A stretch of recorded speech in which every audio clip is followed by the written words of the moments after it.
Hey, how's it going? How's everybody doing? I am going to be doing a quick little movie review on a movie I just saw the other day called The Plague Dogs, based on the Richard Adams novel. Came out in 1982. It's actually the second animated movie based on a Richard Adams novel. Of course, the other one being Watership Down, which of course is a much more famous film. Both are kind of dark. Both have kind of tearjerker endings. Watership Down came out in, I believe, 1978. I will admit it is a better film than Plague Dogs, but Plague Dogs was also a really well made film. Um, and if you have pets, you recently lost a pet, and you just want to pull this film up and watch it, I don't recommend it. I lost my two of my pets last uh, few years, and now my other two pets are fighting in the other room. You guys want to trade? I know it's kind of mean, but it's just an ongoing battle. But anyway, there's Billy. There's my dog. She passed away. There's actually videos of her on my YouTube channel if you go and look, but that's Billy. And then there's Bug's big goofy face, and then him as a kitten right there. And of the two pets I have left, the only one that ever met both of them is Lemmy, who's right here. And you might have just heard her. Hey. Hi. Yeah? Then what happened? Oh. She tell me an adventure. Did she do that, really? I think you're making stuff up. Where'd you go? Oh, there you are. Want to say hi? Oh, because I know how much you love getting picked up. She's one of those cats I hate getting picked up. But it's okay. I love her anyway. Yes. Good look at you. Look how cute you are. Look at that face.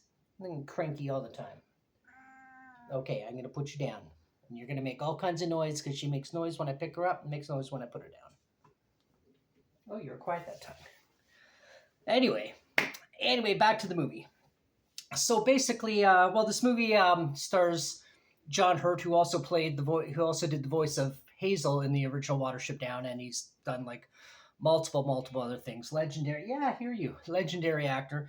And the other dog, he was what was the Snitter? That was the dog's name, which made me laugh because I was watching with the closed captions on, and when I first looked at it, I thought he kept saying Shitter. And I'm like, the dog's name is Shitter? Like, really? But no, it's Snitter, and the other dog's name was Rolf, which kind of also made me laugh because it made me think of Rolf from the Muppets.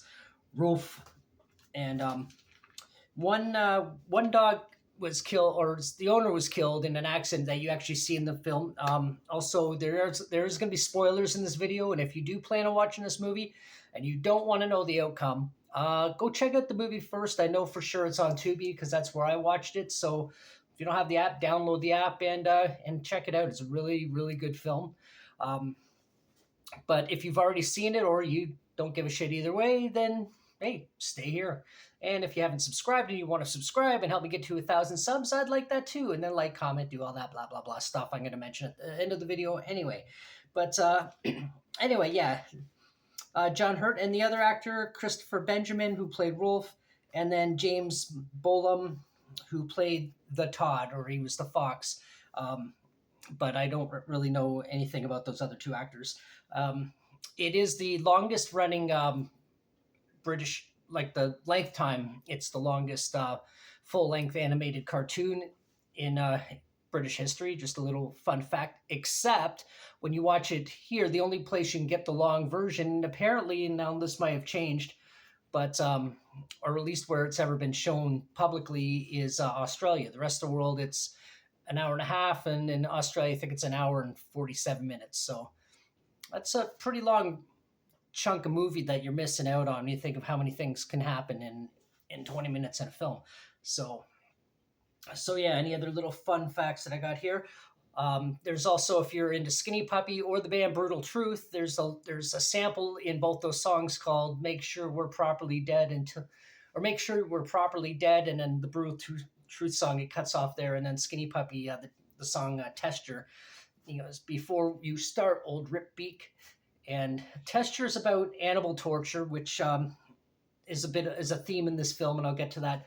And I always thought they were referring to a doctor, but what it is actually the dogs are sick and they think they're dying, and there's vultures flying around them, and he's yelling up, he's saying that as sort of a threat, or telling them, "Don't eat us till we're dead," kind of thing. So anyway, just a little. If you ever wondered where that sample was from, now you know. So if you're a Skinny Puppy fan, Brutal Truth fan, if you like finding samples of movies, there you go. Another reason to watch this movie. And okay, so anyway, I'm just going to talk about a little bit of how I.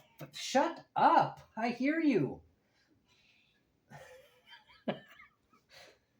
Dad's doing his videos.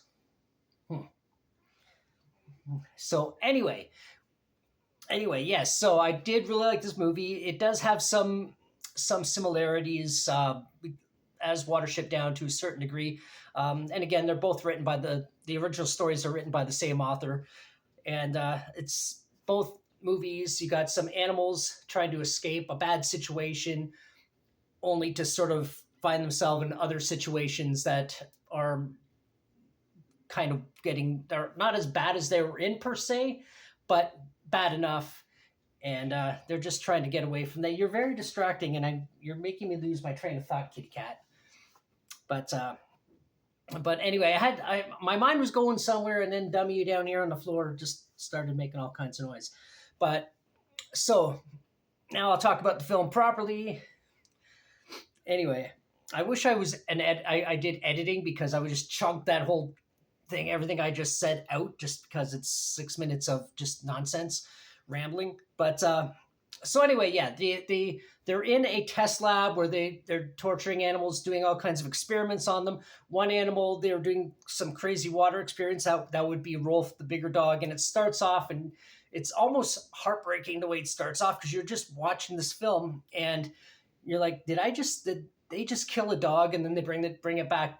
I don't know exactly what they were trying to accomplish by drowning the dog and then bringing it back.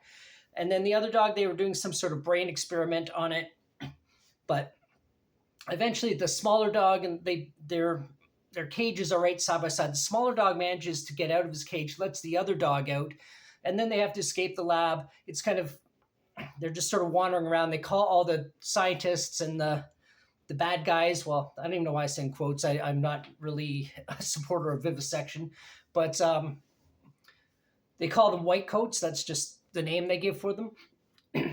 And at one point they find themselves in a incinerator where I guess where they would throw and get rid of the dead animals.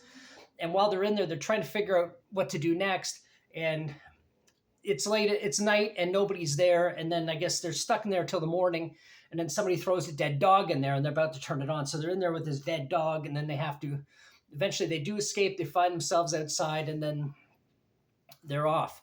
And they end up near a farm, and they kill a sheep, or they kill a couple sheep, obviously, just to survive. There's a little bit more going on before that. I'm not going to just talk about every event in the movie. You have to see the movie for yourself. So now everybody's looking for them. They're these killer dogs, even though they're not. They're just trying to survive. But they refer to them as these killer dogs because they escaped a lab, and now they're killing all the sheep, and so the people see them as a threat. The small dog was once owned, and there is a death scene about how he got into the lab or whatever, where his owner, he runs in front of a car, and his owner tries to save him and ends up getting killed by the car. And then, the dog did it and all this other stuff. And that's how he ends up in there. The other dog, I believe, was stray. It never had an owner. So the small dog, Snitter, he's trying to find a master. He's saying, we have to find a master. And the other dog associates all people with being bad. And through their whole journey, every person they've come across really has been a bad person, except for one. And then Snitter accidentally kills this person too. Spoiler alert. And it's a little far-fetched, but also believable about how he kills the person. Completely accidental. And but for some reason, the media and everybody blames the dog, like the dog did it on purpose, And much like Watership Down, of course, the animals can talk and communicate. You know, like the rabbits in Watership Down, they're animal. They talk to each other. That's I can't think of the proper word. And the dogs are the same thing. But but anyway, and it just sort of goes on and on. And the reason they call it the plague dogs is because it's believed that the lab that they were in, they're doing bubonic plague experiments and using the animals. So they believe the animals have the bubonic plague, and they want to exterminate the animals so they don't spread it. So that's the premise of the story, and it just goes on through the seasons. They don't really go too far. They're always sort of in hiding. They befriend a fox, much like in Watership Down. They befriend a seagull. The seagull is, louder and more angry. The fox is more, well, come with me if you want to live. But he was not a Terminator. But he's basically saying, listen to me. If you help me, I'll help you. But then it sort of doesn't always go right, and I think they end up chasing the fox away at one point. But usually I try and do the review the next day. This is like 4 days later, so it's not as fresh in my mind as I'd like it to be. But it starts snowing. They've never seen snow before. They actually think that the white coats, the people, made it snow to make it harder for them to survive, harder for them to find food, and for them to leave tracks. And then the other dog's confused, like, well, the snow, more of this, they didn't call it snow, but they're going, this white stuff is covering our tracks. So, but they just thought that the people made it happen to make it harder for them to live. And then at some point they're trying to find an island, kind of like in Watership Down, they're trying to find a new home. So, but whereas now here's a big spoiler alert, and this is where I almost lost it because it actually made me cry. And Watership Down always gets me at the end, even though it's not like a sad ending. It's a kind of a happy ending to a certain point of view. But this movie, it's not really a happy ending. And they're trying to find an island. They see the water, and they're like, "My island's out there." The little dog Snitter, "My island's there." So the other dog, who's afraid of water because of the experiments they're doing with it in the beginning of the movie, is very not wanting to go. And anytime they get near water, he's very doesn't want to go in the water, understandably, because that fear is always going to be there because, well, they're kept drowning it or whatever they were doing and bringing it back to life or reviving it. But Rolf, I don't know why I keep saying it had a name, Rolf.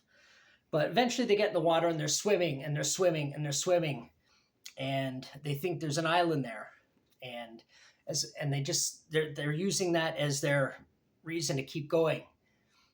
And there's no island, and they don't swim back. So I'll leave it at that.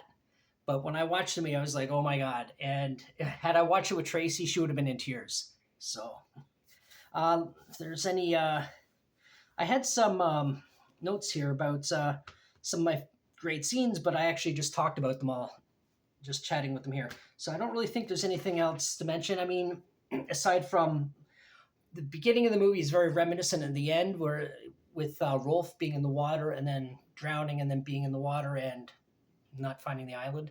But anyway, if you've seen this film, yeah, tell me what you thought about it. Tell me if you liked it. Tell me if there's some things I left out. I didn't go into a lot of detail because I got chatting with the cat, and that really threw me off. But anyway, yeah, not a super exciting upbeat video like some of mine try to be, but yeah, I just wanted to talk about this movie because I did really enjoy it. A friend of mine years ago gave me the book The Plague Dogs, and I never read it. I sort of forgot about it because I told him Watership Down was one of my favorite novels because it's an excellent book. If you've never read it, read it, check it out. It's a great book. If you've never seen the movie, watch the movie for sure. Not the British miniseries. You can watch that too, but it's I don't know. I thought it was kind of lame, but that's just my opinion. But yeah, definitely check this film out. If you like animated movies that are PG and do have some sadness and some blood and some little bit, I don't want to say gore because it's not like a horror movie. It's not that kind of gore.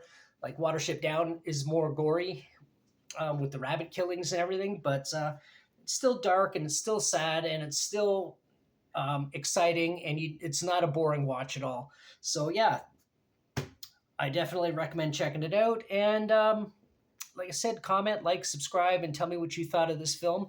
And if you have any film suggestions similar to this, let me know what they are, and I'll try to do my best to check the movie out. Anyway, I'm going to leave it at that, and just double check if I missed any important notes. Not especially. But yeah, thank you so much, and until the next one.